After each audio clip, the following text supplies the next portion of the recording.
สวัสดีค่ะช่องเลขหวยไทยลาวนะคะสำหรับคลิปนี้นะคะก็เป็นชุดสรุปหวยลาวนะคะประจำวันที่30ตุลาคม62ค่ะโดยชุดที่นำมาสรุปนี้นะคะที่มาของตัวเลขก็คือจากเลขวิ่งทั้งหมดที่คำนวณได้นะคะ30สูตรในรอบนี้นะคะเดี๋ยวมาดูผลงานของงวดที่แล้วนะคะว่ามีสูตรไหนหรือว่ามีตัวเลขดับชุดไหนหลุดไปบ้างนะคะงวดที่แล้วลงให้ทั้งหมด29สูตรนะคะสูตรเด่นที่แจ้งไปก็คือเลข9แต่ว่างวดที่แล้ว9ไม่มาเลยนะคะผลออกเป็น6880นะคะไม่มีติด9เลยตัวเลขที่มาก็คือจะเป็นเลขที่มาไม่มากนะคะก็มีเลข6เลข0แล้วก็เลข8นะคะมาอย่างละ2สูตร3สูตร4สูตรเท่านั้นเองนะคะแล้วก็มาดูเลขของชุดดับประจำหลัก6880นะคะดับพันมี9 5 7 4 5นะคะรอดทุกสูตรนะดักร้อย3 9 9 4 2นะคะก็ผ่านทุกสูตรนะคะหลัก10 1 3 9 8นะคะสูตรที่4หลุดไปนะคะดับหลักหน่วย6 1 9 9นะคะผลออกเป็น0ก็ผ่านทุกสูตรค่ะทีนี้มาดูตัวเลข4ตัวนะคะเลข4ตัวที่จับให้ไม่เข้า4ตัวนะคะ4ตัวนี้ไม่เข้าแต่มันมาเข้าชุด2ตัวบนล่างนะคะเพราะจากสูตรดับหลัก10เนี่ยดับหลัก10แล้วดับ8เพราะฉะนั้นที่เราจับให้เลยจับ08สลับให้นะคะไม่ได้จับเป็น80เพราะถ้าเกิดจับเป็น80ตัวนี้จะได้เป็นตัวตรงของ2ตัวบนนะคะ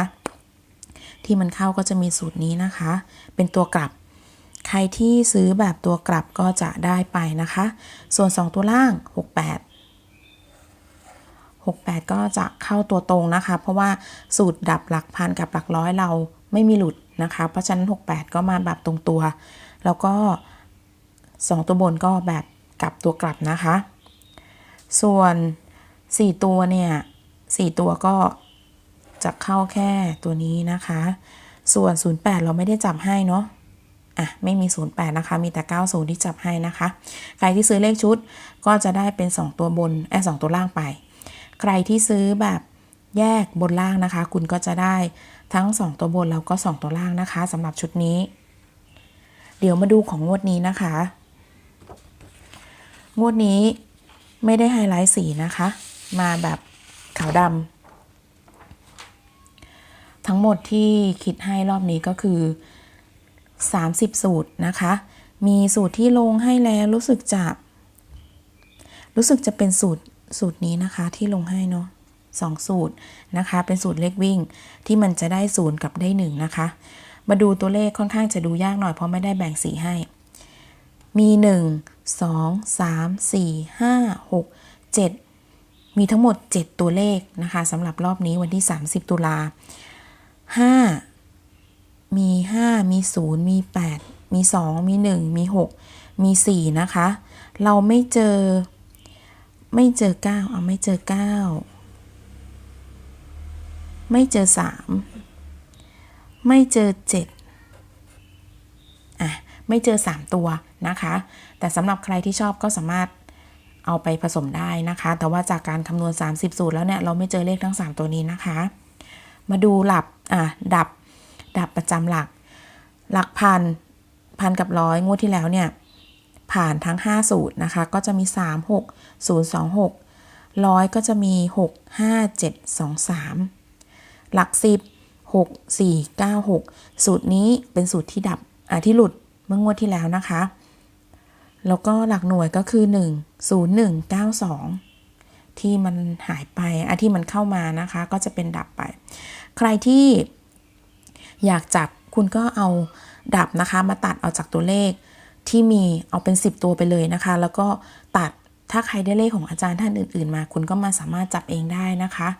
ก็อันนี้ไว้เป็นแนวทางเท่านั้นมาดูการจับตัวเลขรอบนี้ก็จับตามที่แจ้งไปก็คือเอาดับมาตัดจากตัวเลขที่เราเจอนะคะมันจะเจอคุณก็ตั้งไว้เลยเนี่ยมันจะเป็น0 1 2 4 5 6 8 9นะคะเวลาเราตั้งเราก็จะตั้งตัวเลขที่เราคำนวณได้ไว้ก่อนแล้วก็มาหักจาก ตัวเลขดับประจำหลักนะคะมันเหลือเท่าไหร่ก็จะเป็นตัวเลขเด่นประจำหลักนั้นๆนะคะตัวอย่างเช่นอันนี้สมมุติเป็นหลักพันนะคะเราตัด0ออกเราตัด2 3ไม่มีนะคะเราตัด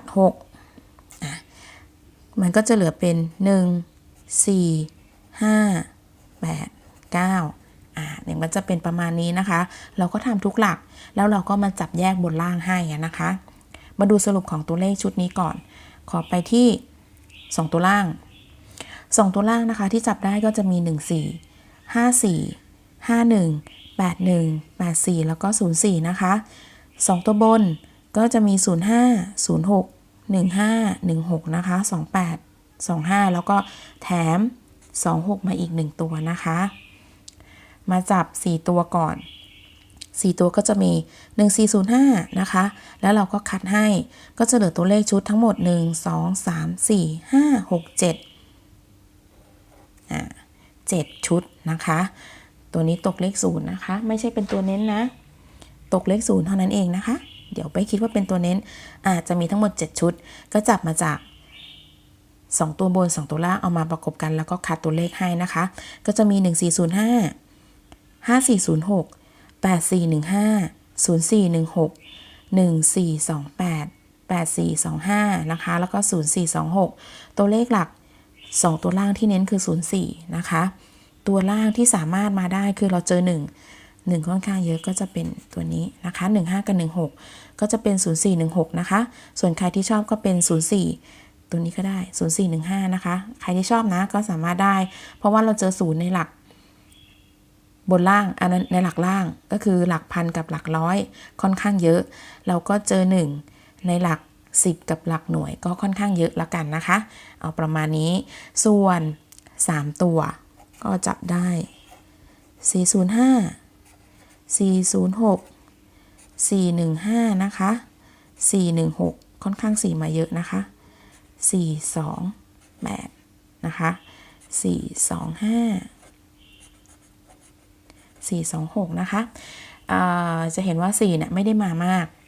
แต่เราเจอ4เนี่ยค่อนข้างเยอะในสูตรที่แยกแล้วนะคะแล้วก็ในดับประจำหลัก4ก็ดับแค่หลัก10หลักเดียวนะคะก็เป็นเลขเด่นของวันนี้ไปนะคะสำหรับเลข4ใครที่ติดตามก็สามารถเอาไปเป็นแนวทางในการเลือกนำไปใช้ได้นะคะเพราะว่าอย่างงวดที่แล้วเนี่ยชุดนี้ถ้านับจากยอดวิวในการดูนะคะชุดนี้คนดูแค่10,000กว่านะคะก็เสียดายสำหรับคนที่ไม่ได้เข้ามาดูชุดนี้เนาะเพราะชุดนี้เนี่ยจะเป็นชุดที่เข้าบ่อยนะคะก็ถ้าหลุดก็ประมาณ2งวดแล้วก็จะกลับเข้ามานะคะอย่างดีก็จะเข้า2ตัวล่างหรือ2ตัวบนอย่างใดอย่างหนึ่งถ้าเลขชุดนั้นมาดีก็เข้าทั้งบนทั้งล่างนะคะก็จะมาลักษณะนี้ค่อนข้างบ่อยรอบนี้ก็เลยแบบชุดเดียว4ตัวตรงนะคะอาจจะไม่ได้ลงให้นะคะเพราะว่าชุดนั้นจะหลุดบ่อยแล้วก็กลัวว่าคนที่เข้ามาดูเนี่ยจะเสียเงินนะคะก็เลยขอชุดนั้นเนี่ยงวดนี้อาจจะไม่ได้ลงเดี๋ยวขอดูอีกทีนึงก่อนนะคะก็เลยขอลงเป็นชุดนี้เพราะชุดนี้เนี่ยเข้าบ่อยมากแต่มันตัวเลขมันจะเยอะหน่อยนะคะก็ให้เล่นตามทุนทรัพย์แล้วกันนะคะจะได้ไม่หมดเยอะนะคะจะได้ไม่เป็นภาระเนาะต่อเงินในกระเป๋าจริงๆก็อยากให้ได้เลขกันทุกคนเลยนะคะก็ฝากไว้สำหรับชุดนี้นะคะส่วนเลขวิ่ง